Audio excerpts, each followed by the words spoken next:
We're now down to 9 that are missing. If you do the math, we may have located all of the victims. There may be more that have not yet been reported. And so I would ask, if there are families that are still out there that are wondering about someone who may be missing, please call immediately. Please call 800-631-0604. That would be incredibly helpful information if there are still individuals who you have not heard from and you think may have been around the crash site. Our hope is that we have located all of the victims at this point, but again, we do not know. The search will continue. The teams will be out there searching through the debris now in what's called a delayering search in coordination with the NTSB and their investigation about the crash. There will also be individuals that will be looking underneath. There's so much debris there. There is so much charred, mangled metal that not all of the bodies may have been located until you look underneath certain things. And so that is going through the various layers of debris on the field. That will begin now. Everything to date has been just looking at what can be seen without moving debris.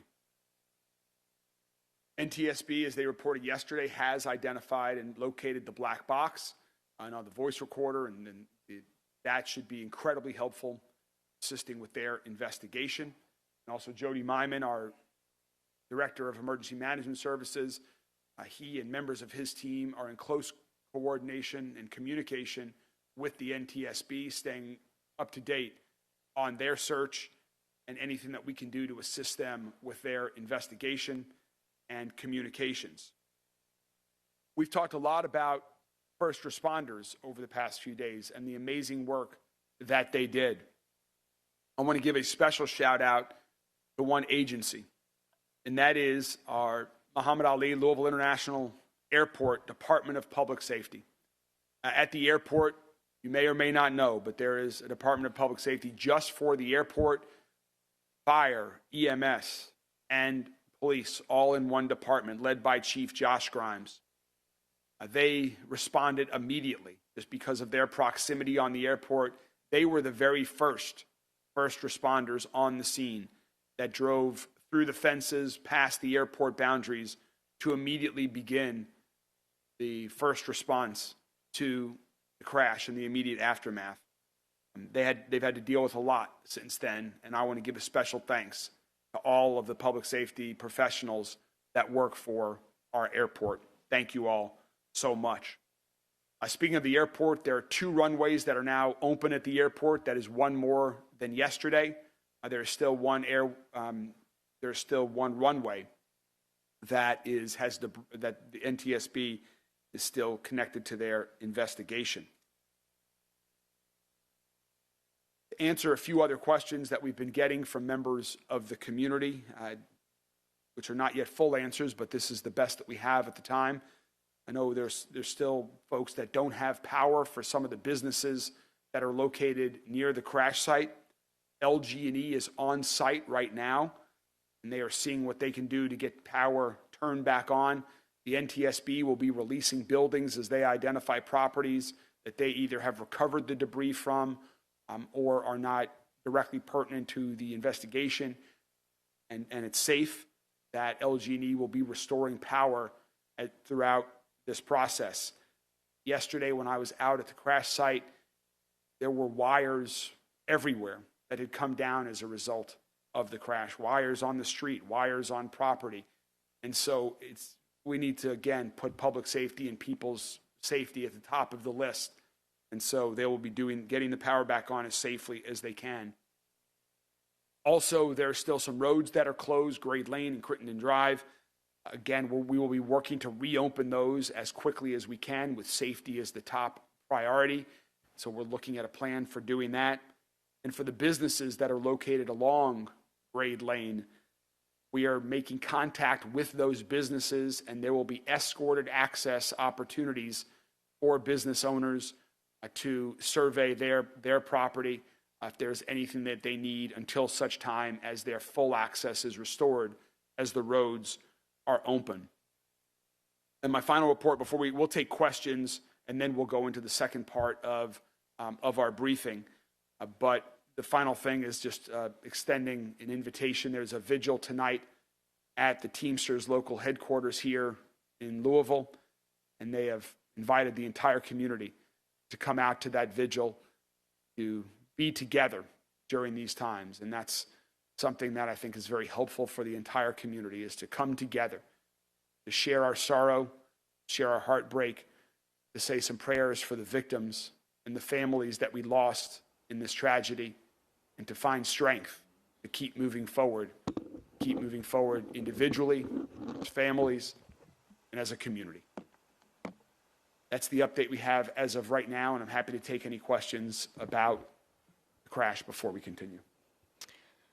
Mayor, what have you learned about the maintenance records for this plane? We understand it was grounded in September and October. The question was, what have I learned about the maintenance records for this plane? I do not have any information on the specifics about the plane. I will defer to NTSB and UPS on questions related to the investigation. I don't have anything to update on. For the plane, were there people in the jump seats as well? So the question is, were there people in jump seats? Again, I will defer to UPS on exactly where that is. The information that I have is that there were 3 individuals that were all part of the crew on the plane.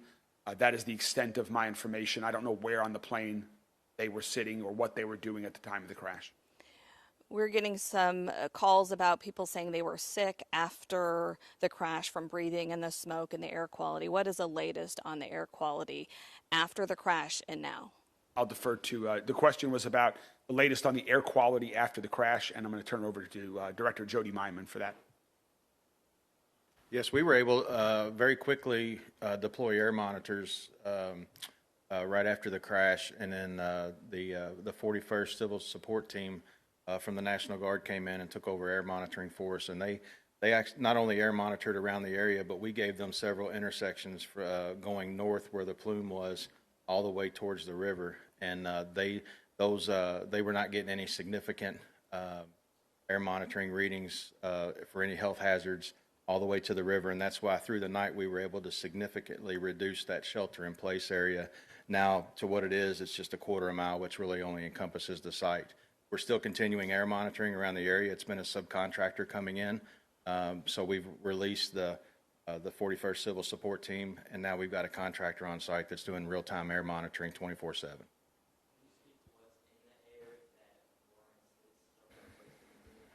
They always check for any kind of explosive limits, any kind of volatile organic compounds. They check for carbon monoxide. They check for oxygen levels to make sure that the oxygen levels are correct. And like I said, away from that site, they didn't get any adverse readings. Really nothing right now. We're getting very minimal because the spot fires have gone down. We're not getting any smoke off the site, so we're not getting any adverse health readings at the site itself. Just the workers. There are also, just to clarify, within that radius that Jody just mentioned, there are very few, if any, individuals that they're beyond the people who are working at the site.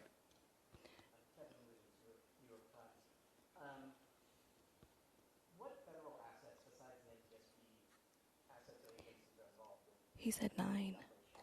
The question was what federal assets are involved beyond the NTSB. The FBI is also involved in this investigation. As we mentioned yesterday, if individuals have debris on their property that they report, it's actually going to be an FBI agent that comes and meets them at that property to do the investigation about that debris that's located on their property. We've been in touch, all of the congressional delegations, Congressman McGarvey, Senator Paul, Senator McConnell, Senator Paul, Congressman Guthrie, they've all been in contact with us. In terms of other federal agencies, EPA, yeah. And the EPA and ATF as well. Mayor, what do you categorize with the FBI's investigation as debris? You know, a lot of people. He did say that. Maybe letters or pieces of burned paper that they have. Would that be considered something that we call for? They can report that. Whether that's useful to the investigation or not, I defer that to the NTSB as to what is important for their investigation. I think they're mostly focused on actually parts of the plane, but knowing, my guess is they will want to know where other things happened. I've heard those same reports about things that might have been some mail that might have been on the plane and how far it traveled. It's mind-blowing to hear some of those stories. Yes. Which agencies are conducting these delayering? Is that by hand or with equipment, and what kind of equipment? Yeah, so we've got urban search and rescue teams from all over the county that have come in, and they're doing methodical searches. And then again, if they find something that they need to get into, they've got to coordinate with the NTSB to make sure that it's not any kind of aircraft component or anything. And if it is, they have to be approved to be able to move that around. So we've got local urban search and rescue teams from around the county that are working through that. And expect to be doing that kind of work for? Until we can completely confirm that we've got all the victims located. Yeah, many of those members on that urban search and rescue team are members of the various fire departments, including Louisville Fire Department. Chief Brian O'Neill is with us here today as well. Mayor, can you?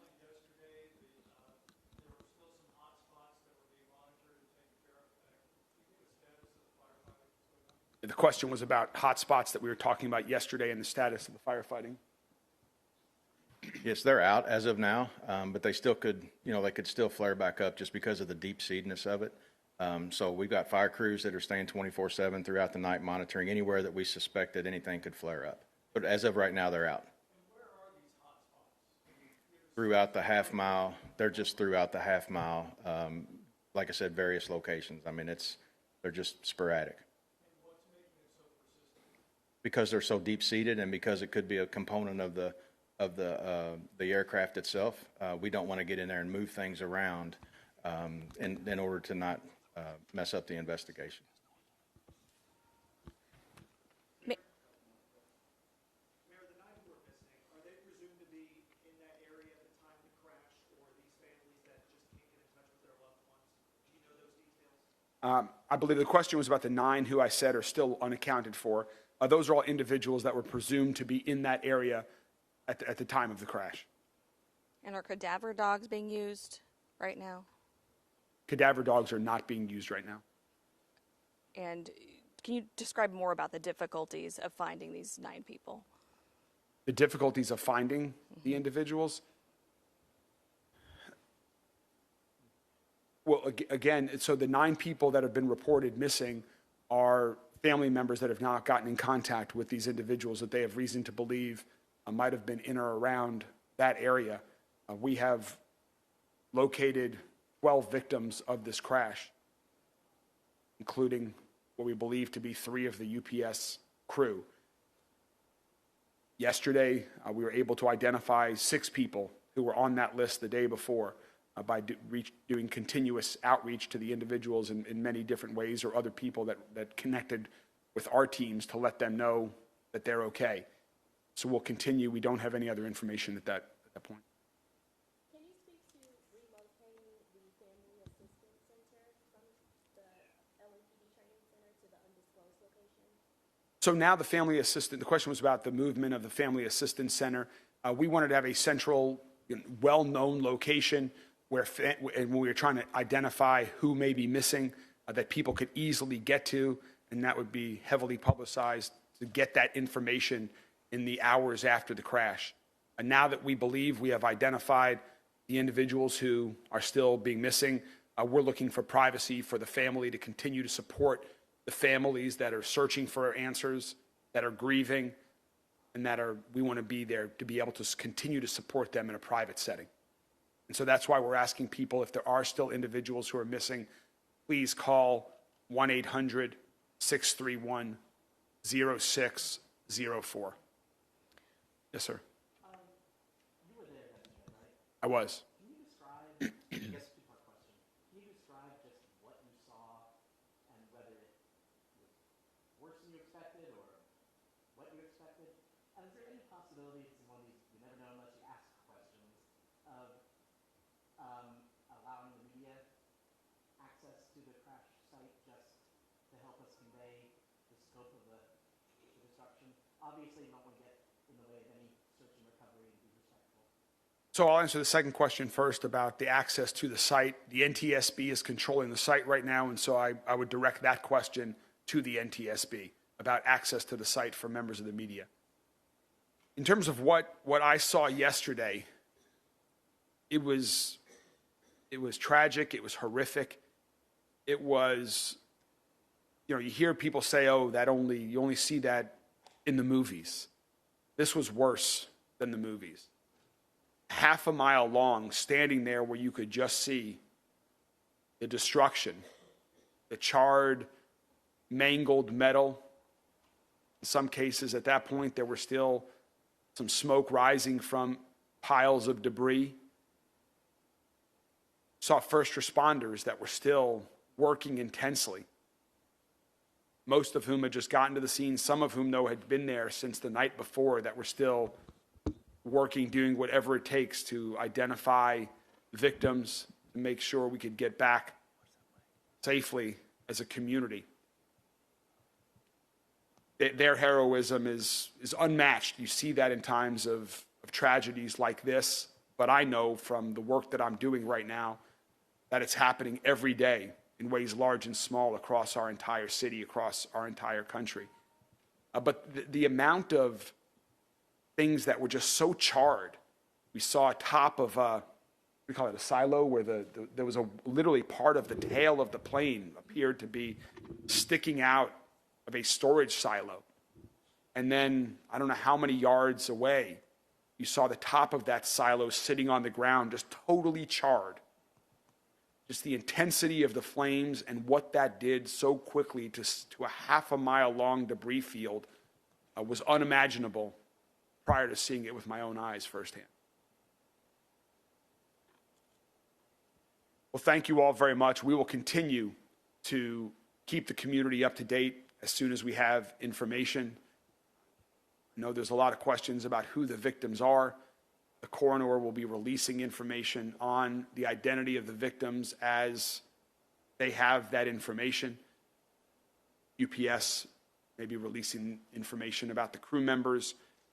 But we will continue to keep you all updated, and our teams will continue to stay at work as long as necessary to get answers for the families, to get answers for the community, and to support the NTSB in their work. I will close with, when I met NTSB board member Inman yesterday, he told us about what the NTSB and basically their job is to learn what happened, use that knowledge to prevent future tragedies like this from happening in the future.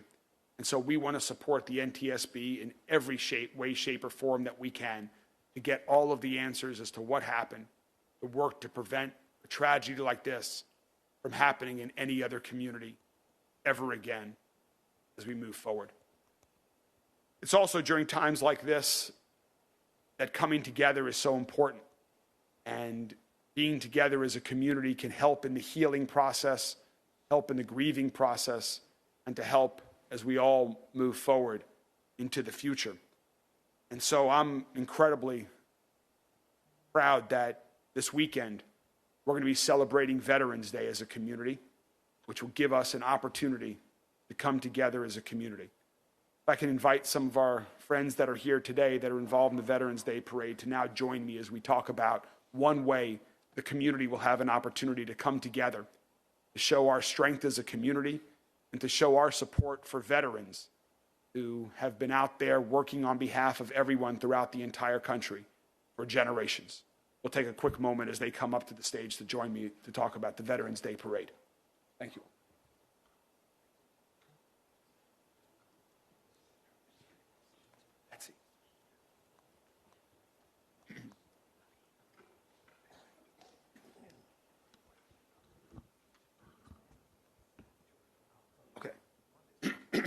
Come on up, Betsy. There it is.